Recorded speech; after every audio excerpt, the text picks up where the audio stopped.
Thank you, all of you, for showing up today, um, coming to this great hall of ours, or um, over Zoom.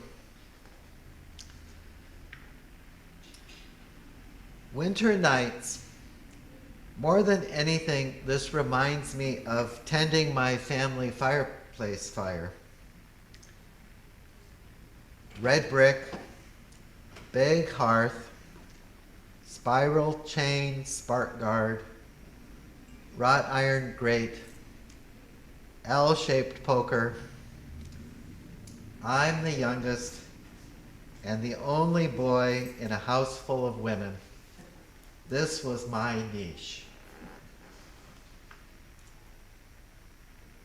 I don't remember when I built my first fire. My father died when I was a year old. Fire duty somehow fell on the only remaining male in the house, which is me. Building fires since age 7, probably before, but all that's before the age of confirmation, so I really don't remember, not precisely. Billy, make us a fire.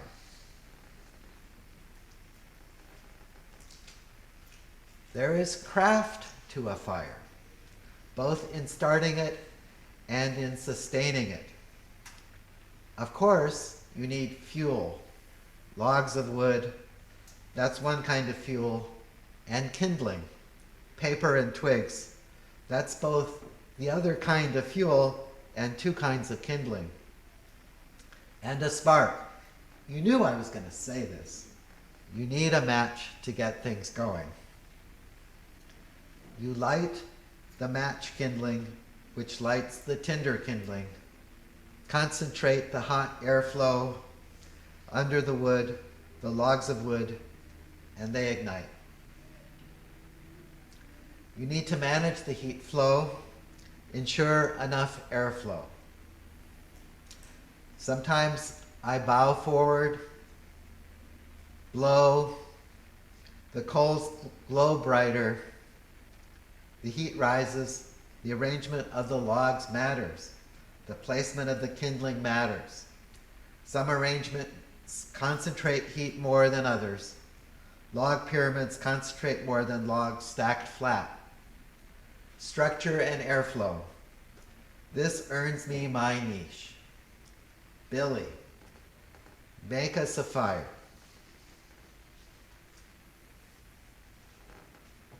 A couple of times my mother would walk by, take the poker, knock my log pyramid down, poke the now flat-laying logs a couple of times, and leave. The fire would flare brightly for a while, then glow down.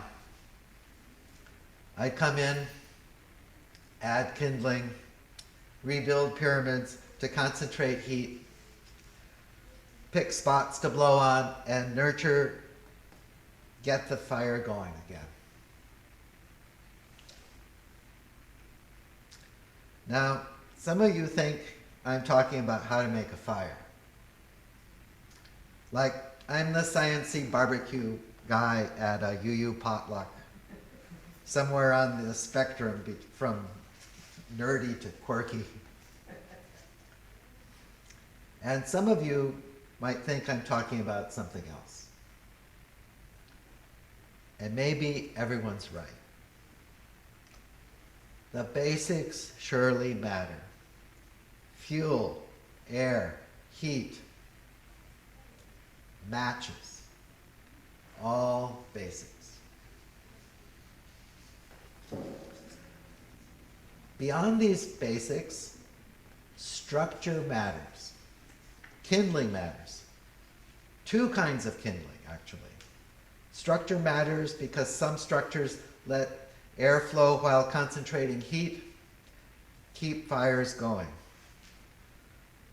I don't quite know how to interpret my mother knocking down my thoughtful log pyramid with a poker. High status person, therefore presumed wise about all things.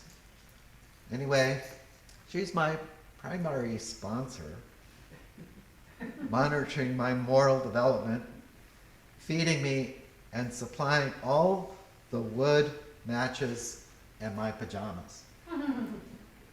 Thank you, Mom.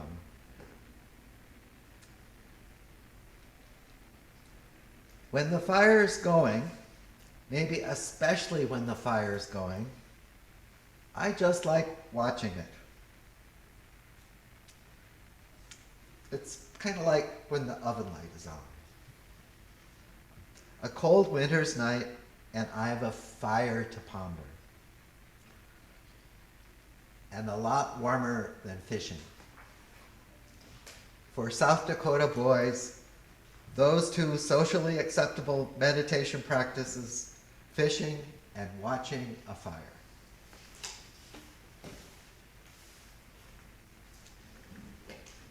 Once while watching a fire, my pajamas caught fire. The left knee of my pajamas caught fire. Not by a spark.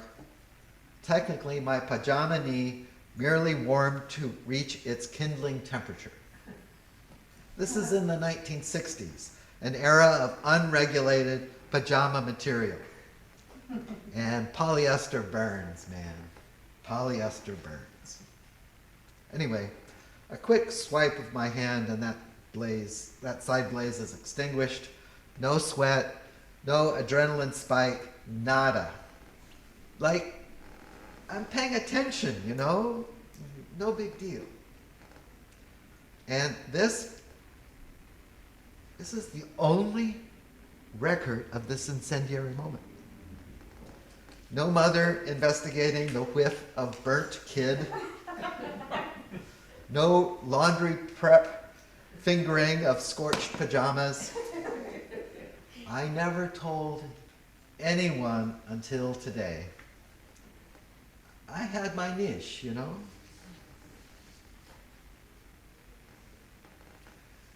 A winter's night sits on top of a certain kind of resilience, a certain kind of perseverance. You might not look like you're doing something, but on winter nights, in contemplation, you reflect. You pay attention to something anyway. And as you watch such a fire, you remember stuff. These days, I take satisfaction in dehydrating my apple crop, launching my son. Actually, I didn't, he did. Landing softly on a nearby retirement runway. Actually, I did. I did that. Assembling memory bits into some kind of meaning. When you're young, there's a nimbleness to problem solving. When you are young, most problems are new problems. And the ability to solve new problems, this is called fluid intelligence. Like extinguishing your pajamas when they're on fire, all in one fluid motion. Fluid intelligence. Fluid intelligence is much prized in the tech industry. And for what it's worth, fluid intelligence peaks at about age 30, then declines slowly. Like oatmeal cookies growing slowly stale.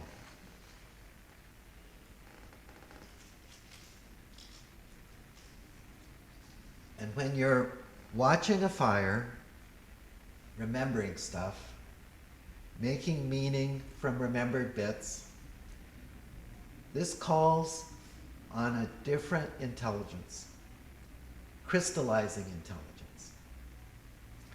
Crystallizing intelligence is the stored knowledge accumulated over the years. And for your information, crystallizing intelligence increases with age, which is good news, since we're all aging. As the author of my favorite bread recipe book said, technically, all bread starts staling as soon as it comes out of the oven. And all of us, each and every one of us, we're all aging, getting older, and in the process, growing in crystallizing intelligence.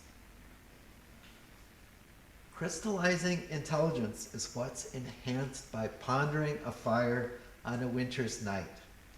Pondering a fire, and in doing so, doing more than just passing the time. And speaking of time, the ancient Greeks had two concepts of time: chronos and kairos. Chronos we use to all arrive here by 11 a.m.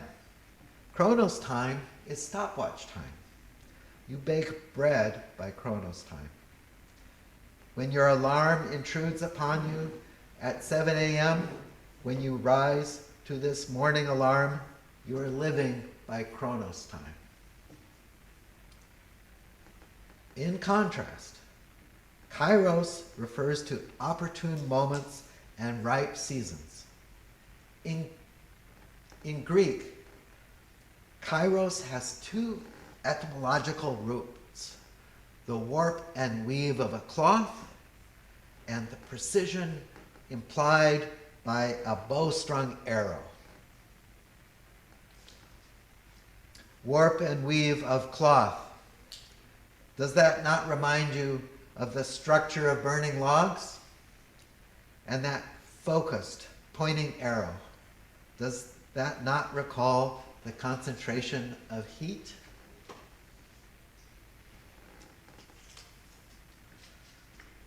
Kairos time marks the moment when you experience something useful, something beautiful, something meaningful in a worship service. Enough to return, say, in anticipation of experiencing something like that again. And bread bakers, we who need bread, need in kairos time, in grandma in the kitchen time. In kairos time, you watch the fire in the fireplace. Remember and reflect. Crystallizing intelligence belongs to kairos, when the chatter of your monkey mind grows quiet, and when meaning turns toward you and speaks to you. As Rumi says, this is a place where words are born of silence and where whispers of the heart arise.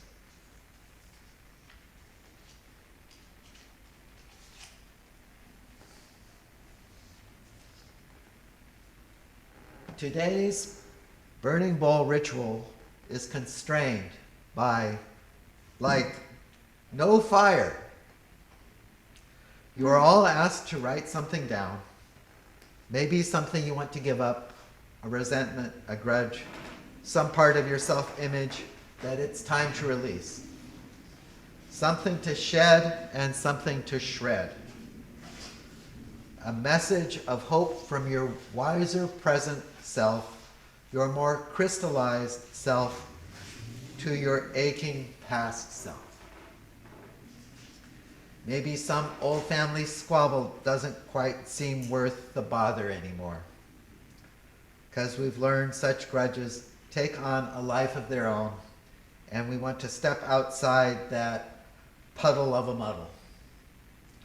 So says your crystallizing intelligence. A message from your wiser present self to your aching past self.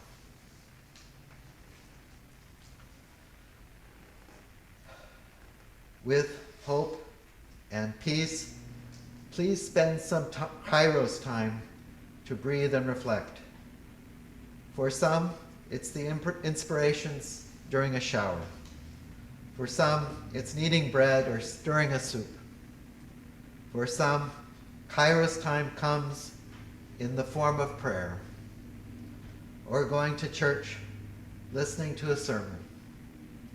For me personally, it's cooking in the kitchen and riding my bicycle. That's two separate activities. Seek your place where words are born of silence and where the whispers of your heart sometimes arise. And may you recall Kairos by the light of a flame or a thought of a light of a flame. On this particular winter day, on these unfolding winter nights, nights which we share with this perplexing, beautiful world. Amen.